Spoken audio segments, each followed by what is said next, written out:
이런 발암 물질들을 오랫동안 잡고 있게 되면 이것 또한 암을 일으키는 원인이 되거든요.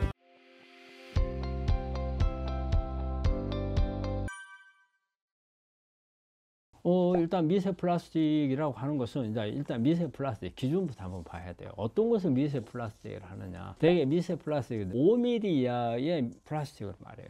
이 플라스틱이 우리가 플라스틱 제품을 만들었을 때 이 부분이 시간이 지나면 우리가 햇빛이라든지 이런 노출되면서 쪼개져요. 그래서 나중에는 이게 아주 미세하게 이런 플라스틱으로 이렇게 바뀌게 되거든요. 그래서 요즘에 미세 플라스틱이 온갖 없는 데가 없어요.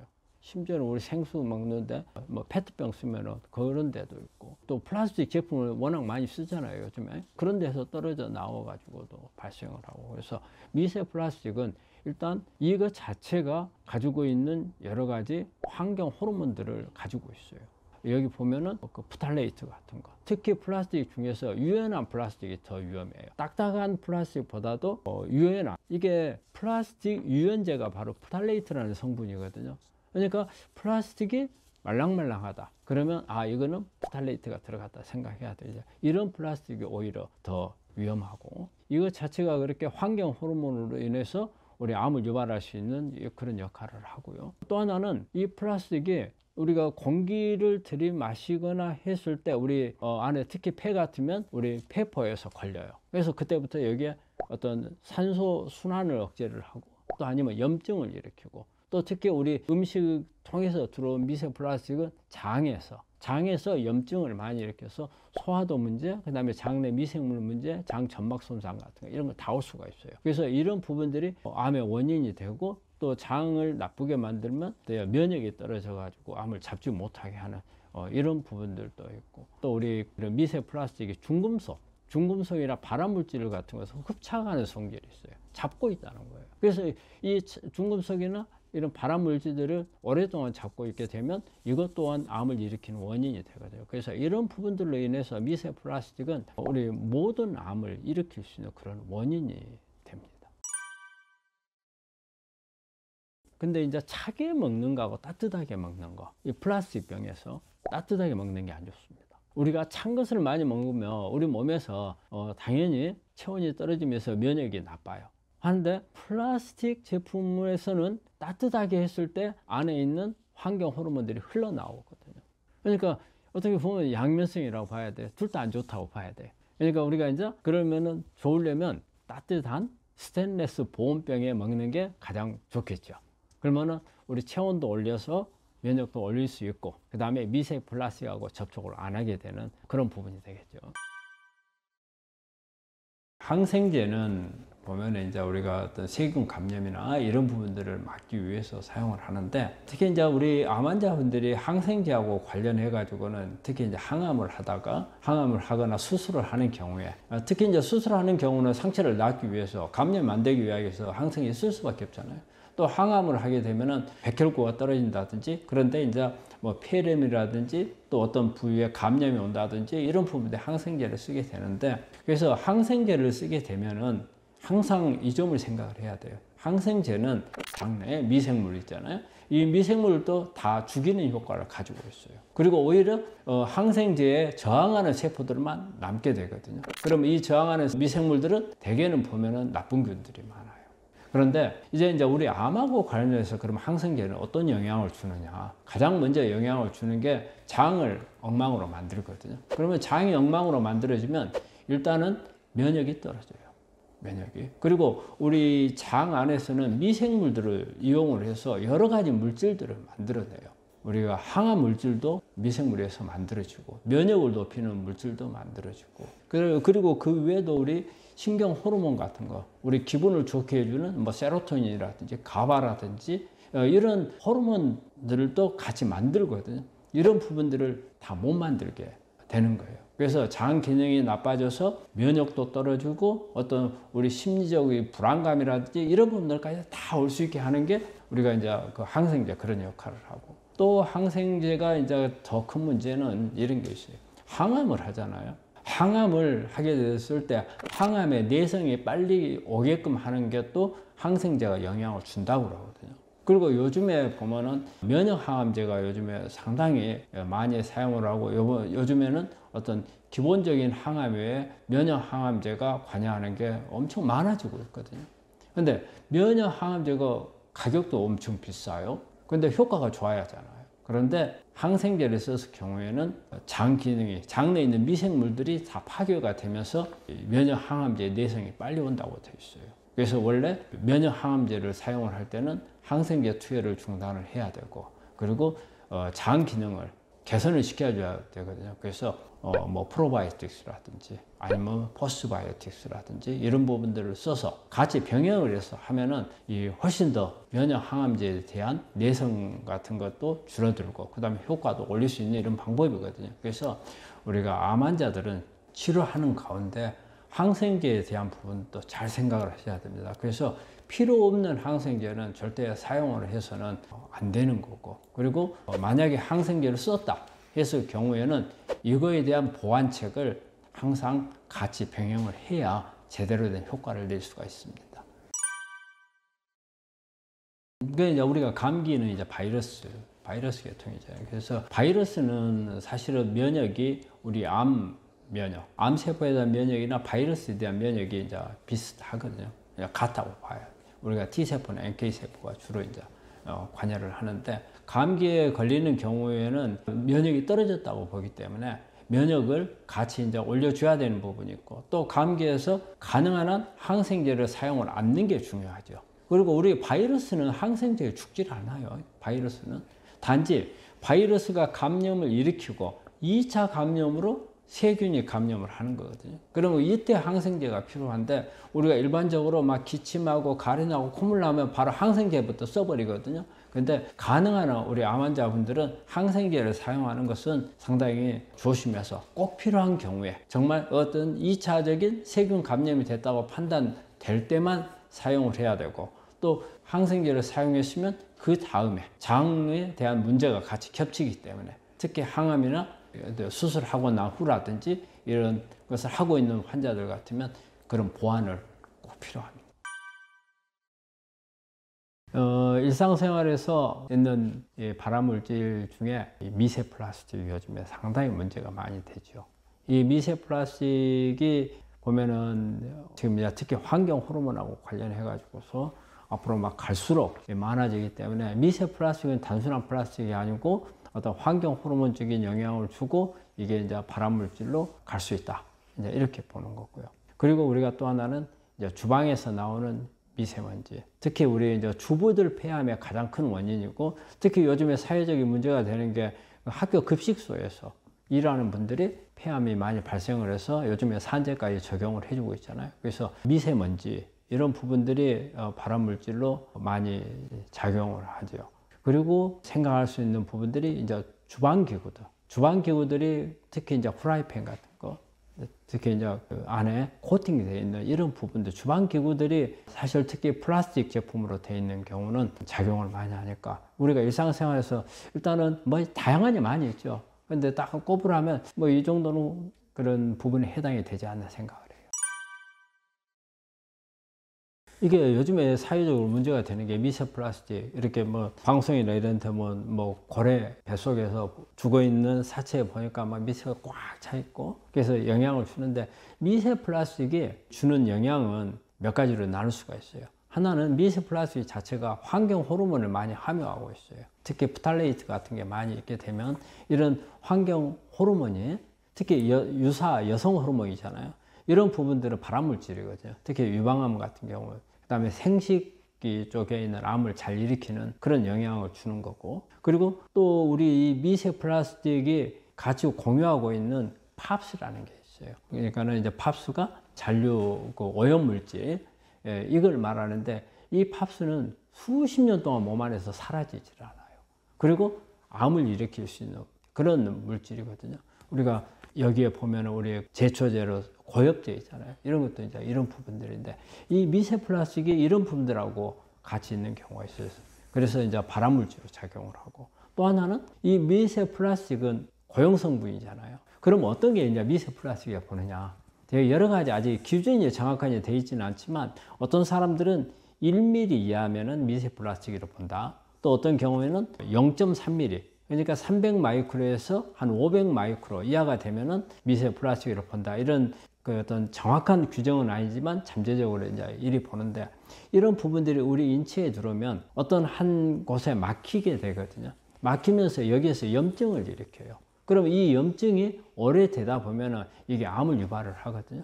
그래서 이렇게 그 자체가 가지고 있는 환경 호르몬이나 아니면 팝스나 이렇게 아니면 물리적으로 막혀서 염증을 일으켜서 암을 일으킬 수 있는 그런 요인이 되기 때문에 우리 미세 플라스틱에 대한 개념은 앞으로 조금 더 우리 특히 암 환자들이나 암을 예방하고자 하는 분들한테는 이런 부분들하고 접근하는 부분들을 차단할 수 있는 방법을 좀 많이 찾아야 될 것 같아요. 제가 이제 우리 머리카락 모발 검사를 할 때 제일 보고자 하는 게 바로 수은이에요. 수은 검사를. 수은은 이 자체로는 암을 일으키는 그런 발암물질로서의 기능은 그렇게 높지 않다고 되어 있어요. 그런데 문제는 뭐냐면 이 수은이 이 갑상선 기능을 떨쳐요. 저는 우리 암에 있어서 갑상선 기능이 아주 중요한 역할을 한다고 하거든요. 왜냐하면 면역을 높이느냐 마느냐에서 갑상선이 에너지를 공급을 해주는 그런 역할을 하기 때문에 갑상선이 중요한데, 수은은 갑상선이 호르몬이 두 종류가 있어요. T4라는 게 있고 T3가 있어요. 그래서 T4는 비활성형이에요. 그리고 T3가 활성형이거든요. 그래서 우리가 T4가 T3로 바뀌어야 갑상선 호르몬으로서 기능을 해요. 근데 T4가 T3로 바뀔 때 이게 수은이 그 사이에 들어가서 작용을 하면은 T3가 만들어지지를 못해요. 그래서 T3의 활성형이 만들어지지 못하게 하는 그런 작용을 하기 때문에 이게 면역 기능을 떨쳐버리거든요. 면역할 때 갑상선하고 이게 따로 이렇게 말하기 어려운 부분이 면역이거든요. 그런데 수은은 그런 기능을 하기 때문에 어떻게 해서든지 수은은 빼내줘야 돼요. 근데 우리가 수은이 높은 사람, 어떤 사람들이 수은이 높냐면 되게 어렸을 때 옛날에 우리가 충치 이렇게 갈아내고 나면은 이렇게 까맣게 떼어주는 게 있어요. 그게 아말감이거든요.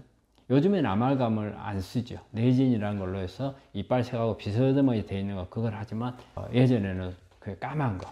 근데 지금도 막 환자들 그런 거 가지고 있는 분들이 있더라고요. 그래서 이게 바로 수은입니다. 여기에 있거나 또 우리가 바다가 이렇게 오염이 돼서 수은이 이렇게 바다에 많이 있거든요. 그래서 바다에서 오래 사는 생선이 뭐 연어라든지 참치라든지 이제 바다에 뭐 심해 바닥에서 사는 생선들 있잖아요. 이런 뭐 문어라든지. 그러니까 일단은 수명이 짧은 생선은 괜찮지만 수명이 긴 생선들은 수은이 상당히 있다고 봐야 되거든요. 이런 걸 어쩌다 한 번씩 먹는 건 괜찮지만 좋아하는 사람들은 그런 부분들이 있을 수가 있어요. 이런 분들은 한 번 정도는 모발 검사를 해서 수은이 있는가 없는가. 암 환자들은 대부분 다 이거 당연히 검사를 해야 되고, 또 암을 예방하고자 하는 분들은 한 번 정도는 그 검사에 나오면 이런 부분들을 빼줘야 될 필요가 있어요. 그래서 발견이 되면 빼는 것은 할 수가 있어요. 발견이 안 돼서 못 빼는 거죠. 그렇지만 발견이 안 됐을 때 내 몸에 계속 축적이 되어 있으면 면역은 떨칩니다. 그래서 수은은 면역하고 관련되어 있는 중금속입니다. 네, 이제 우리 암이라고 하는 게 이제 발생을 하는 것을 한번 봐야 돼요. 암은 유전자 변이에 의해서 오는 거거든요. 우리 환자분들이 유전자 변이란 말을 참 많이 들어봤을 거예요. 암은 뭐 돌연변이에 의해서 발생을 한다 하는데 그게 어떤 거냐면요. 우리 모든 세포 안에서 세포가 이렇게 하나가 두 개가 되고 하는 거는 유전자 정보에 의해서 유전자가 세포에 연락을 해서 하나 더 만들어. 그럼 하나 더 만드는 거예요. 그 신호는 유전자가 주는 거예요. 유전자의 신호가 없으면은 절대 만들어지질 않아요. 그러면 우리가 정상적인 우리 세포 안의 핵에서는 가지고 있는 유전자는 꼭 필요할 때만 만들도록 신호를 보내요.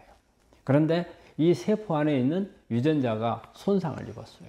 손상을 입게 되면 변이가 일어나요. 이 변이된 유전자 중에서 특히 암세포 성장에 관여하는 유전자, 또 암세포 성장을 억제하는 유전자, 이런 유전자들이 변이가 일어나면 이렇게 성장을 촉진하게 하는 유전자가 성인이 됐을 때는 그런 기능을 안 해요. 이제 더 이상 많이 클 필요가 없기 때문에.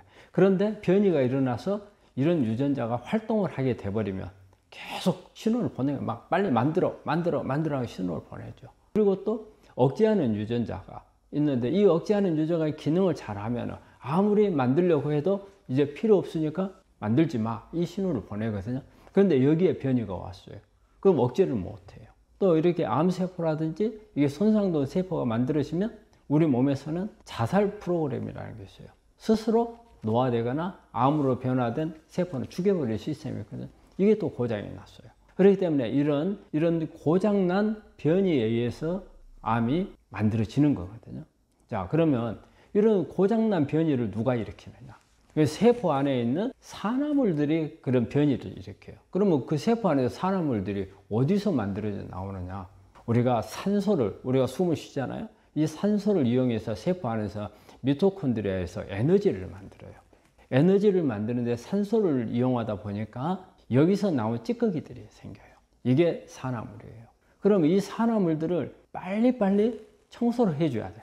그래서 이 산화물들이 사고를 치지 못하도록, 이 산화물이 세포막도 손상을 주고 미토콘드리아 막도 손상을 주고 그 다음에 핵에 있는 유전자도 손상을 주고 그러다 암으로 가는 거예요. 그래서 이런 부분들을 빨리 청소해내서 끄집어내 주어서 이게 세포가 정상적이고 미토콘드리아도 기능도 잘할 수 있도록 하면 암에 안 걸리죠. 그런데 이런 청소들이 안 된다면 암으로 넘어가는 거죠. 그래서 우리가 그 암 치료하는 데 있어서 해독, 이게 중요하다는 이유가 바로 여기서 나오는 겁니다. 우리가 이제 청소 방법 크게 세 가지로 나뉘어요. 1단계 해독이 있고, 2단계 해독이 있고, 3단계 해독이 있어요. 그럼 우리 세포 안에서 이렇게 이제 산화물이 만들어져요. 그 미토콘드리아에서 제가 산소를 이용해서 만들어진다 했잖아요. 그래서 이 산화물이 만들어지면 이게 사고를 치잖아요. 그래서 우리가 1단계 해독에 뭐 비타민C, 특히 비타민C가 그 역할을 많이 해요. 그래서 일단 이게 쉽게 설명을 하자면 그 산화물 창이라고 한번 설명을 해볼게요. 아니면 뭐 칼이라든가. 그러면 계속 뭐 찌르고 다닐 수 있잖아요. 그러면 1단계 해독이라는 것은 못 찌르도록 꺾어 놔요. 날카로운 부분을 꺾어 놓는단 말이에요. 꺾어 놓으면은 못 찌르잖아요. 그래서 그게 1단계 해독이에요. 그럼 2단계 해독은 1단계에서 꺾어 놓은 놈이 시간이 지나면 다시 펴져요. 그래서 또 찌르고 다닐 수가 있거든요.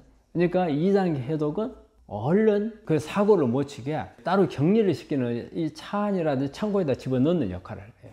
2단계 해독은. 그 다음에 이제 3단계 해독은 여러분을 그대로 둘 수는 없잖아요. 그러니까 이게 간을 통해서 신장을 통해서 대변이나 소변으로 빠져나가게끔 하는, 이게 해독의 가장 기본적인 개념이거든요. 그래서 보통 이제 1단계, 2단계, 3단계가 원활하게 잘 이루어져야 우리가 해독이 잘 될 수가 있는 거예요. 우리가 이제 해독하는 기관들을 보면 이제 제일 번으로 생각할 수 있는 게 간이에요. 간에서 우리가 먹는 음식, 그 다음에 어떤 먹는 약이라든지, 그리고 우리가 호흡을 통해서 어떤 좋지 않은 물질도 들어오는 거, 이런 모든 것을 일단 가장 많이 해독에 관여하는 부분이 간이에요. 그래서 이제 간 해독이 중요하고요. 그리고 이제 또 이제 그런 해독 역할을 하는 게 콩팥이 해독 역할을 하죠. 그래서 대개 간은 지용성 물질을 해독하는 데 많이 관여를 하고, 콩팥은 수용성 물질을 해독하는 데 많이 관여를 해요. 그리고 또 이제 관여를 하는 게 장이죠. 그래서 우리가 장 해독이란 말을 쓰거든요. 특히 우리 환자분들 뭐 커피 관장 이야기도 많이 들어보셨을 거고, 장 해독 이야기 많이 했을 거예요. 여기 뭐 유산균이 관여를 하고 뭐 이런 부분들에 관해서 제품도 많이 나와 있고, 이것만 전문으로 해주는 것도 있잖아요. 그래서 장 해독이 상당히 중요해요. 장 해독은 특히 면역하고 관련이 있고, 그리고 예전에는 크게 몰랐지만 장 안에 있는 미생물들이 우리 건강에 아주 관여를 많이 하고, 그래서 암을 유발하기도 하고 또 암을 억제하기도 하고, 그렇기 때문에 장 해독이 중요하고요. 그리고 또 하나는 우리 피부가, 우리 노폐물을 꺼내는 기관 중에 하나가 피부예요. 그래서 우리 그 노폐물 땀 많이 흘리면 냄새 많이 나잖아요. 이게 노폐물을 끌고 나오기 때문에 그래요. 그리고 또 이제 호흡을 통해서 우리 폐도 마찬가지로 해독기관이에요. 우리가 이산화탄소 밖으로 내보내잖아요. 그리고 여러 가지 우리가 기화될 수 있는 이런 물질들을 내보내는 거고. 그리고 또 하나 중요한 게 하나 있어요. 뇌예요, 뇌. 우리가 뇌는 단순히 생각을 하고 어떤 우리 몸의 신진대사를 어떤 지휘하는 역할을 한다고 생각하잖아요. 근데 우리가 사실 우리 몸에 찌든 것 중에 하나가 스트레스거든요. 우리 스트레스에 찌들다 보면 나중에 번아웃 되고 이렇잖아요. 그런데 이런 부분들 풀 수 있는 건 뭐예요? 머리예요. 머릿속에 있는 스트레스 쌓여있는 부분들. 그렇기 때문에 저는 우리가 단순히 물질적인 해독 개념에다가 이런 정신적인, 심리적인 해독도 꼭 필요하다. 그래서 뇌도 하나의 해독기관이다. 그렇게 봅니다. 우리 해독을 그냥 안에 있는 거 무조건 끄집어내주면 좋다 이리 생각을 하잖아요. 그 다음에 장도 무조건 비워주면 좋다 그러는데, 해독할 때 제일 주의점은 이거예요. 균형이 중요하다. 우리 환자들 이렇게 보면 여러 가지 항산화제라 해가지고 수도 없이 막 여러 가지를 먹어요. 근데 항산화제를 너무 많이 먹으면 좋지 않다는 것을 우리 환자분들 많이 알고 계시나 몰라요. 항산화제는 너무 많이 할 경우에는 좋지 않아요. 왜냐하면 제가 앞에 설명한 1단계, 2단계 해독을 말씀드렸어요. 1단계 해독은 어땠어요? 제가 앞에서 창이나 칼을 약간 구부려 놓은 거라는 거예요. 찌르는 것을 막기 위해서. 그러면 시간이 지나면은 이게 다시 또 이제 펴져요. 그 다음에 이제 2단계를 빨리 해줘가지고 이 부분을 펴지기 전에 해줘야 한다는 거죠. 근데 구부러져 있는 상태, 이 물질들을 우리가 이제 ROS라는 용어를 써요. 그래서 반응성 산소종. 이제 이런 말을 쓰거든요. 이게 사실은 암을 일으키는데 상당히 큰 역할을 해요. 그래서 항산화제를 많이 쓰게 되면 1단계 해독은 많이 일어나요. 근데 2단계 해독이 빨리 일어나지를 못하면 1단계 반응성 산소종들이 많아가지고 이게 문제를 더 일으켜요. 그래서 이게 균형이 맞아야 돼요. 1단계가 10개 일어났다. 그러면 2단계도 10개 일어나야 이게 맞거든요. 근데 1단계에서 10개가 일어났는데 2단계에서 5개밖에 안 일어났다. 그럼 이 5개는 사고로 쳐요. 남아있는 사고로. 그렇기 때문에 그런 균형이 아주 중요하고요. 또 하나는 항산화제를 너무 써버리면 사실은 우리 몸 안에서 이게 산화물이 상당히 필요합니다. 산화물을 우리가 세포 안에서 미토콘드리아에서 에너지를 만들고 산화물이 나오는데, 산화물을 우리가 무조건 나쁜 개념으로만 생각을 하거든요. 그런데 아주 조그마한 산화물들은 우리가 생리적인 신호 전달하는 데 관여를 해요. 그리고 특히 면역세포 안에서는 이 산화물들이 여러 가지 바이러스도 죽이고 암세포도 죽이고 세균도 죽이고 하는 데 쓰는 면역세포가 가지고 있는 무기들이에요. 그런데 너무 항산화제를 써버리면 무기도 없어져요. 오히려 면역이 떨어질 수 있다는 거거든요. 그래서 항산화제를 너무 과하게 쓰면 이런 여러 가지 좋지 않은 문제들이 생기기 때문에 덜하게 써야 되는 게 중요하고요.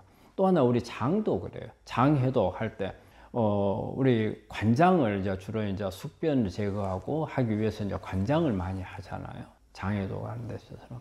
그런데 이게 너무 자주 하게 되면 우리 장 점막에서 미네랄이 엄청 많이 빠져나가 버려요. 그럼 미네랄이 부족해져요. 사실 우리 몸의 생리 반응에서 미네랄이 아주 중요해요. 우리 몸을 산성화를 막는 데도 중요하고 생리적인 기능을 하는 데도 중요하단 말이에요. 이런 중요한 미네랄들이 많이 빠져가게 되면 결과적으로는 암을 더 악화시킬 수 있는 부분, 암이 또 발생하는 데 영향을 줄 수도 있는 그런 부분들이 되거든요. 그래서 우리가 관장을 해서 장해독하는 것도 너무 무리하게 해서는 되지 않는 거거든요. 적절하게 필요한 만큼. 그리고 너무 잦은 관장을 하다 보면 우리 장 안에 있는 미생물들이 살 방법이 없어요. 좋은 미생물이 있어가지고 우리가 먹는 음식을 이게 발효를 시켜서 안에서 미생물들이 우리 몸에 좋은 물질들을 만들어줘야 되거든요. 그런 기능 자체가 없어져 버려요. 그래서 이렇게 너무 과한 해독은 오히려 독이 될 수 있다는 걸 말씀드립니다. 유방암, 암이라는 것 자체는 일종의 우리가 염증성 질환입니다. 염증성. 근데 우리가 염증성 질환이라는 게 어디 뭐 골마가지고 오는 이런 염증이 아니고 대개 이제 세포막의 염증이라든지 아니면 핵의 손상에 의한, 그래서 우리가 대사질환이라는 표현을 쓰기도 하고 또 이제 염증성 질환이라 이런 부분들을 하는데, 그러니까 이런 염증을 막아주는 치료가 암을 없게 해줄 수 있는 그런 부분이라고 생각을 해요. 그래서 우리가 염증을 막아줄 수 있는 이런 음식들을 한번 살펴보면 일단은 가장 중요한 게 항산화제죠. 항산화제가 염증을 우리가 활성산소가 많이 만들어져서 이게 손상을 주기 때문에 그걸 차단해 주는 물질. 그럼 우리가 많은 채소하고 그 다음에 뭐 과일류 이런 부분들이 항산화제 역할을 하고요. 그리고 그 오메가3 계통. 오메가3 계통은 이게 염증을 막아주거든요. 그래서 오메가3는 염증을 억제. 그 다음에 오메가6는 염증을 유발시키는 그런 거거든요. 그래서 그 지방을 먹을 때 특히 오메가3 쪽을 많이 먹어야 염증이 줄어들 수가 있고요. 그리고 또 이제 장을 좋게 해줘야 장에 염증이 많이 없애줘야 되거든요. 그러려면 우리가 식이섬유가 많은 거, 그 뭐 통곡류라든지, 그 다음에 뭐 오트밀이라든지, 뭐 보리, 그 다음에 뭐 통곡류, 뭐 퀴노아, 이런 부분들을 많이 먹으면 식이섬유가 많으면서 이 식이섬유가 우리 몸 안에서 특히 장 안에서 만들어지는 염증을 억제해줘서 유방암에도 좋은 영향을 주고, 또 우리가 여기서 한 가지요, 유방암하고 장하고 관련이 많습니다. 특히 뭐냐면 호르몬 조절을 해주거든요. 우리가 유방암은 호르몬, 특히 양성암의 환자분들은 그 장 관리를 잘 하셔야 됩니다. 우리가 우리 몸 안에서 만들어진 여성 호르몬이 우리가 배출되면서 이게 간을 통해서 장으로 빠져나갑니다. 그런데 이게 나쁜 균들이, 장이 나쁘면 나쁜 균들에 의해서 그 여성 호르몬을 끌고 나가는 단백질들이 있거든요. 이 단백질들이 있어야 이게 대변으로 나가요. 그런데 이 단백질하고 이 호르몬하고 떼버려요, 나쁜 균들이. 그렇게 되면은 이 호르몬이 몸에 다시 들어와요. 이게 우리 몸에서는 일단은 내보냈기 때문에 부족한 만큼은 보충하거든요. 근데 보충되어 있는 데다가 다시 추가로 들어오니까 호르몬이 높아져서 오히려 암을 악화시킬 수 있는 그런 부분이 되거든요. 그래서 이런 부분들을 제거하는 것도 사실은 식이섬유가 해주는 역할입니다. 그래서 식이섬유가 많은 이런 음식이 중요하고요. 그리고 또 하나는 발효 음식들을 많이 먹는 게 좋아요. 발효 음식들을 많이 먹으면은 말 그대로 또 식이섬유와 같이 장을 기능을 좋게 해주고 유익균을 바꿔주면서 호르몬 대사도 조절을 해주고 암을 억제시켜 줄 수 있는 면역도 높여줄 수가 있습니다.